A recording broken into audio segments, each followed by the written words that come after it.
Good morning, class. Today we are going to talk about inscribed angles.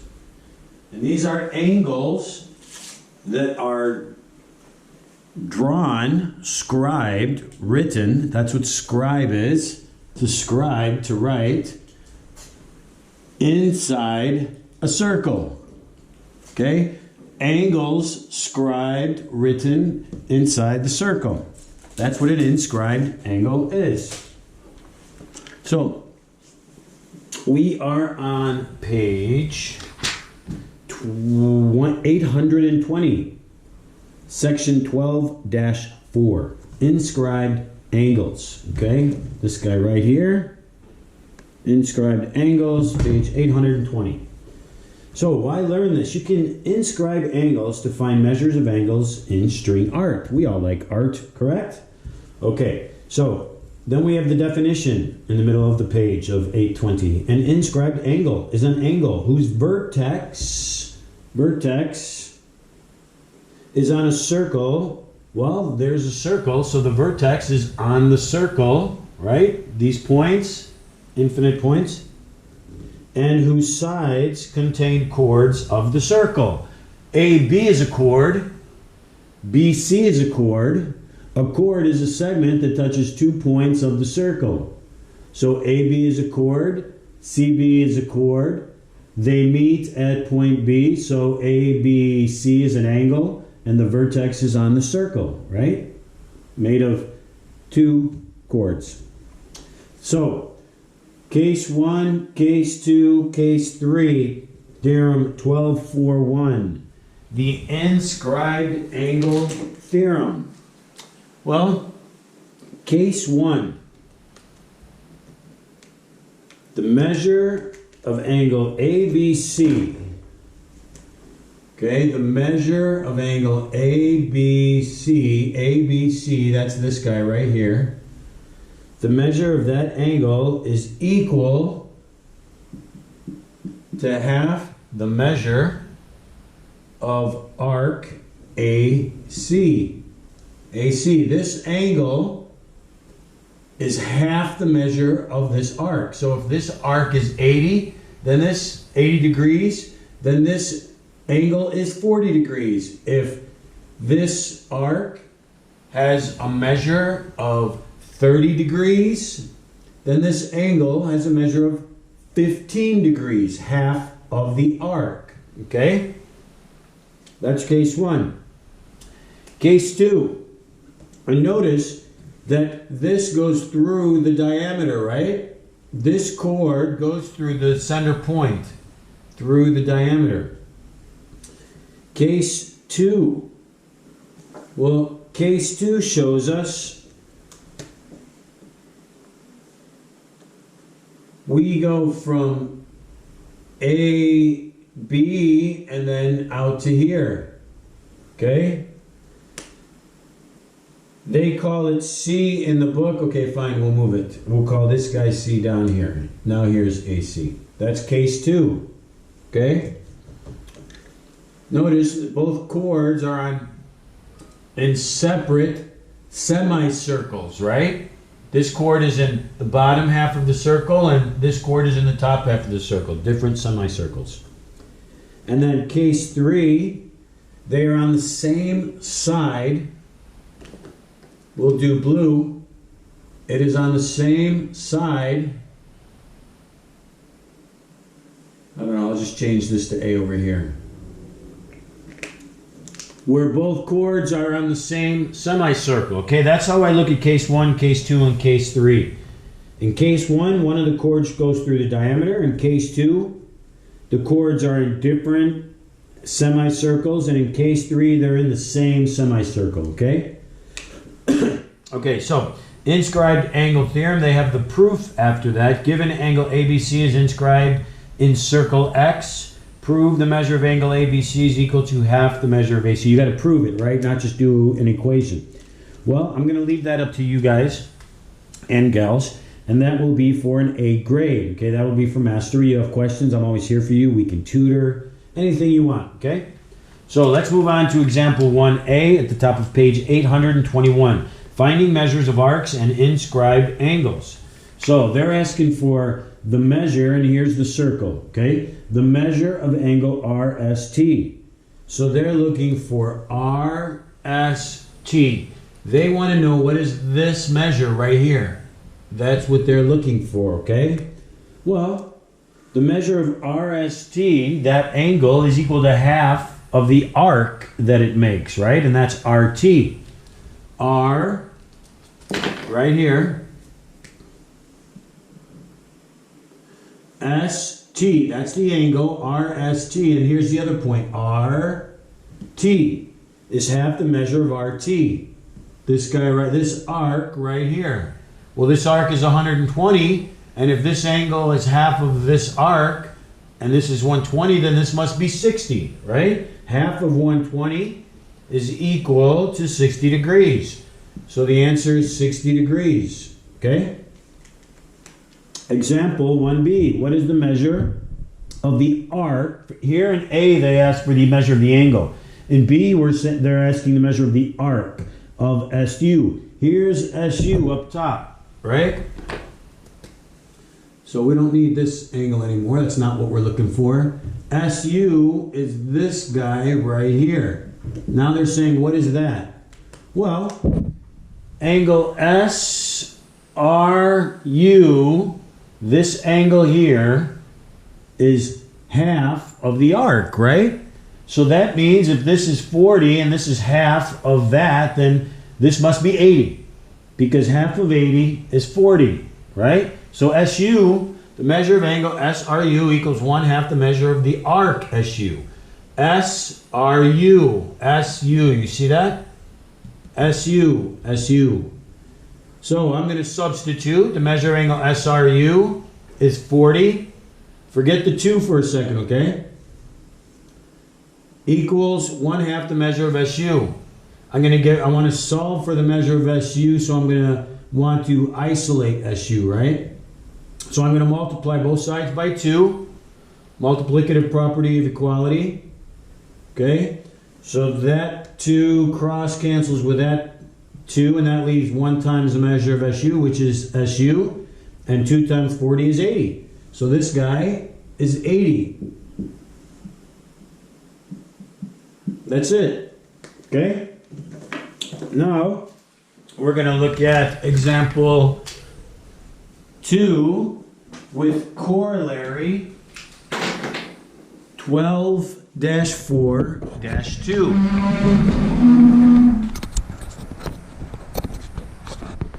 Just got to reset my camera for a second to make sure you guys can see everything. Okay.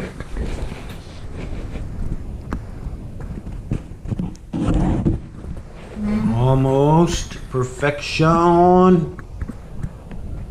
I think that is good right there.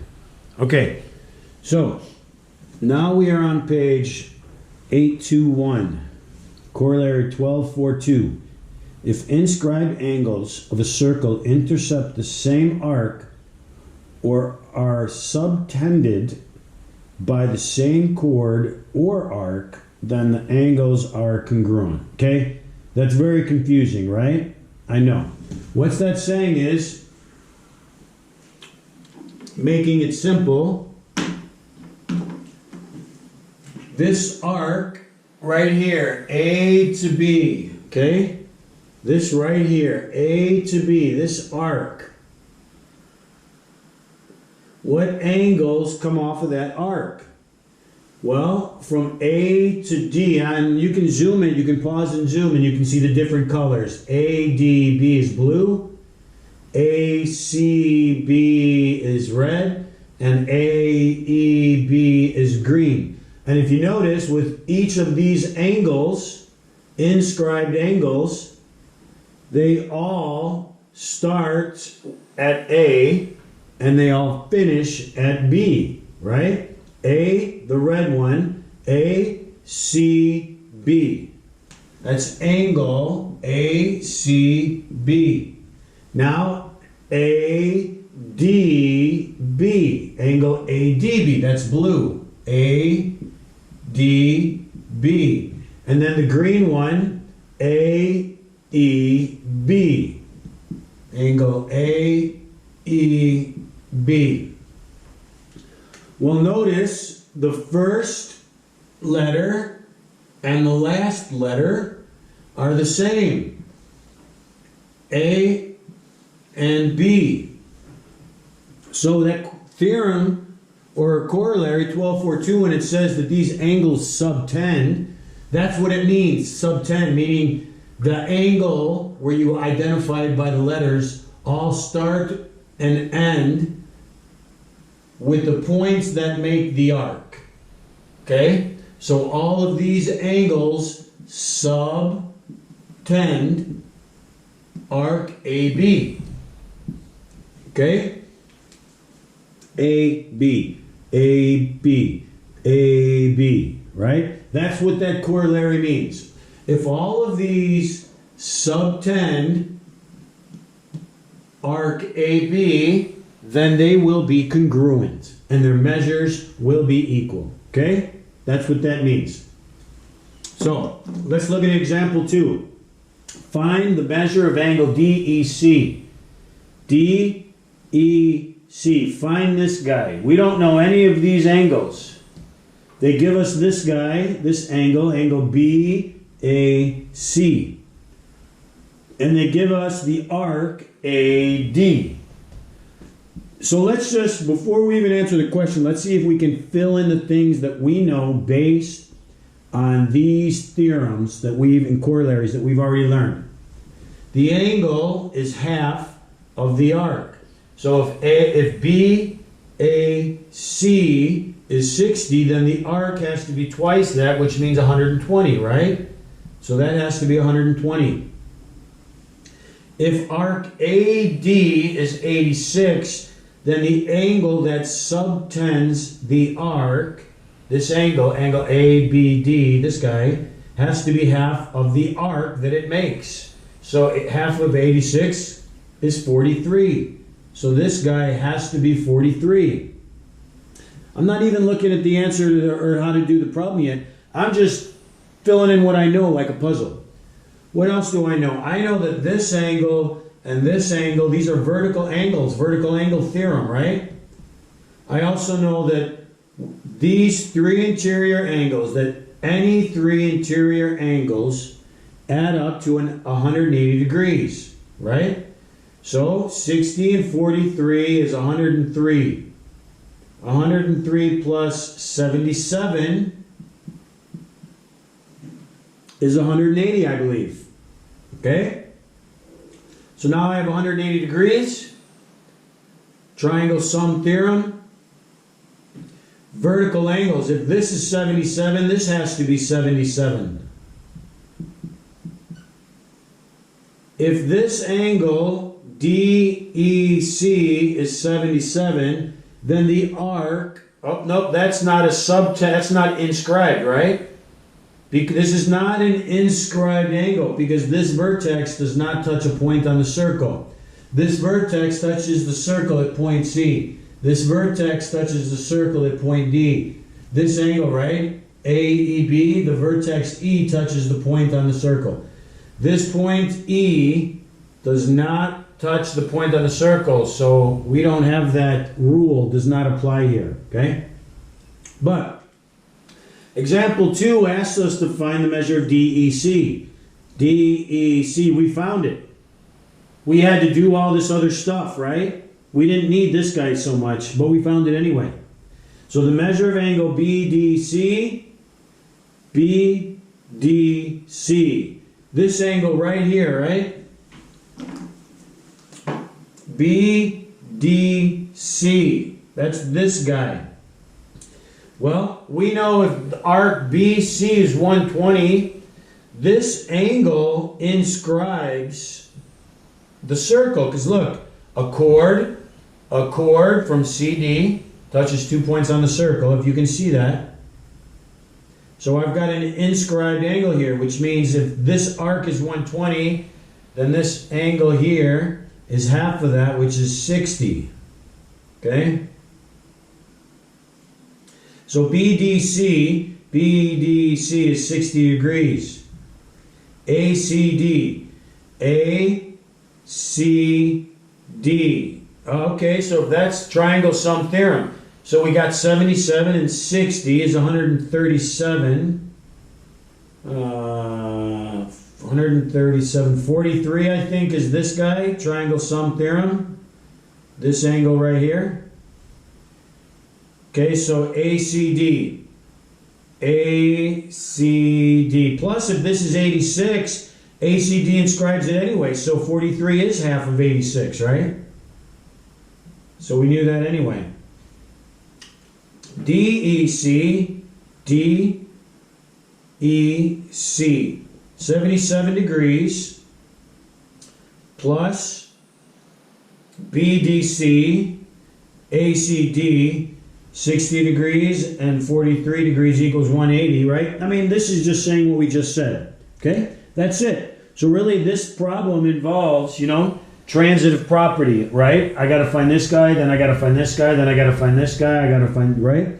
So it's really just using vertical sum or vertical angles theorem. Their angles are congruent. This guy is congruent with this guy. Triangle sum theorem. Inscribed angle theorem. Okay? It's all coming together, right? Hopefully. Or driving us crazy. One of the two.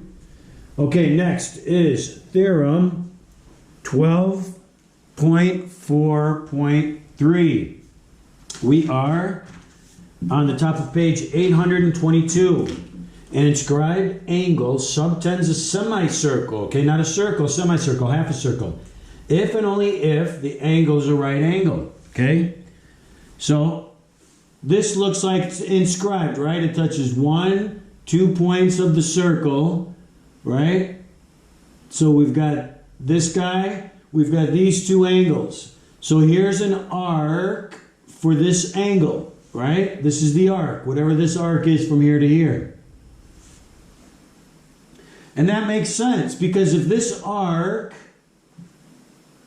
is twice as much as the inscribed angle, or if the inscribed angle is equal to half, right, of the arc, well, a semicircle is 1